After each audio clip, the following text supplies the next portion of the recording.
Hello. তো আমার reel version তো দেখেই নিয়েছো, আজকে চলে এসেছি রিয়েল ভার্সন নিয়ে। বাট যদিও আমি ওখানে রিল লিখে ফেলেছিলাম, সরি। তো যাই হোক, তারপরে মুখে লাগিয়ে নিলাম এক গাদা সানস্ক্রিন, কারণ সানকিসড ফটো পছন্দ হলেও স্কিন কিন্তু সানকিস একদমই পছন্দ করে না।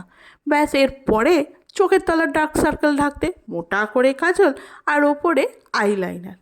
আইলাইনার একবারে লাগিয়ে ফেলার আনন্দ কিন্তু একটা আলাদাই ব্যাপার, তারাই জানে যাদের একবারই আইলাইনারটা হয়ে যায় লাগানো,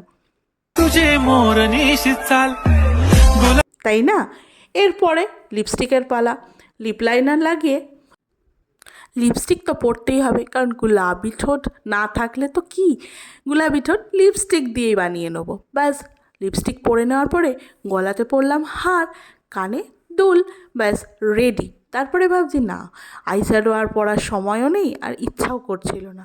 ব্যাস, ফাঁকিবাজি কাজে তো ওস্তাদ, তাই লাগিয়ে নিলাম লিপ শাইনারটাই আইশ্যাডো হিসেবে। আর তারপরে হচ্ছে আমার মোস্ট ফেভারিট ভাইফোঁটার গিফটের বেলেভেটার সেন্ট, সেখান থেকে একটা লাগিয়ে নিলাম যাতে একটা সুন্দর অরা তৈরি করতে পারি। ব্যাস, হাতে দুটো চুড়ি গলিয়ে ঘড়ি পরে আমি এই ভেজা চুলে রেডি স্কুলে যাওয়ার জন্য। একদম এই পাতিহাঁস লুকটা কেমন লাগছে জানাতে ভুলবে না। চলো এবার তাহলে স্কুলে দেখা হচ্ছে, আর লুকটা কেমন লাগলো জানাতে ভুলবে না। টাটা।